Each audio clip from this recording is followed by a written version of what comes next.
പിന്നെ എന്താ നേരിട്ടൊരു മുഖാമുഖത്തിന് വരാത്തത് എന്നാണ്. നേരിട്ടൊരു മുഖാമുഖത്തിന് വരാത്തിന്റെ കാരണം രാത്രി ഞങ്ങളെ കോലഞ്ചേലൊക്കെ മാറും. ആ കോലഞ്ചേലും മാറുന്ന എന്താന്നൊരു സഖാഫി പറയുന്നുണ്ട്, കേട്ടോളി. അടുത്ത് നമ്മളെ സംബന്ധിച്ചിടത്തോളം ആ പേടിന്റെയും ബേജാറിന്റെയും ഒക്കെ കാലം കഴിഞ്ഞു പോയി.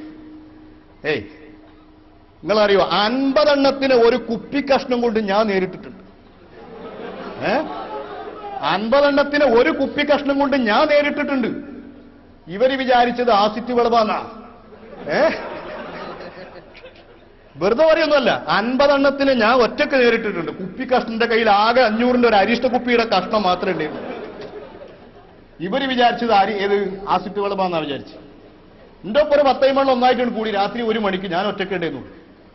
10 കൂടി ഷെയ്ഖുനാന്ന് വിളിച്ചിട്ട് എനിക്ക് ആദിക്കനെ ധാരണന്ന്. നമ്മളിപ്പോ രാത്രി ഇറങ്ങെടുക്കുമ്പോ വെറുതെ എന്തായാലും നടക്കൂലല്ലോ.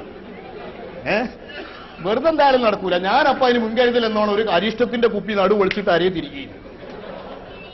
ഈ അരിഷ്ട കുപ്പി ഇവരെന്റെ പിന്നാലെ 10 ഒന്നിച്ചു കൂടിയപ്പോ ഞാൻ തിരിഞ്ഞാണ് നിന്നിട്ട് ഈ അരിഷ്ട കുപ്പി കൊണ്ട് ഒരൊറ്റ ഏറാണ് കൊടുത്ത് റോട്ടിൽ കിടന്നിട്ട് ചിലി ചിലി ചിലി ചിലി എന്ന് പറഞ്ഞപ്പോ ഇവരങ്ങ് പാഞ്ഞ് തടി വെപ്പുകയുണ്ടായി. അങ്ങനെ പാഞ്ഞ് തടിയപ്പിയിട്ട് പോട്ടെ, ഞാൻ നേരെ വന്ന് ടൗണിലേക്ക് വന്ന്, സ്ഥലമൊന്നും ഇപ്പൊ പറയില്ല. ടൗണിൽ വന്നപ്പോ അവിടെ ഒരു കൂട്ടര് കൊടി കെട്ടുന്നുണ്ട്. ഓരോട് പറഞ്ഞു, അവിടെ കോളേജിന്റെ അടുത്ത് നിങ്ങൾ കെട്ടിയ കൊടി മുഖം വലിച്ചിട്ടിട്ടുണ്ട്.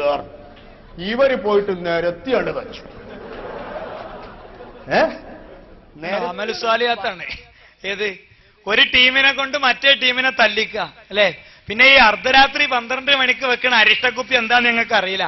ഇരിക്കട്ടെ, ഏതാണെങ്കിലും അങ്ങനത്തെ ഒരു സംസാരത്തിലേക്കും ഭാഷയിലേക്കും ഞാൻ പോണില്ല. ഈ ജാതി സ്വഭാവമുള്ള ആളുകളുടെ അടുത്ത് വരാൻ ഇത്തിരി പേടി ഞങ്ങൾക്ക് ഉണ്ട്. അങ്ങനത്തെ ചില അനുഭവം ഞങ്ങളുടെ അടുത്തുണ്ട്. അതിന്റെ ക്ലിപ്പും കാര്യങ്ങളും ഞാൻ കാണിക്കാരുന്നതാണ്. സമയത്തെ ഭയന്ന് ഞാൻ അവസാനിപ്പിക്കുകയാണ്. ഇതാ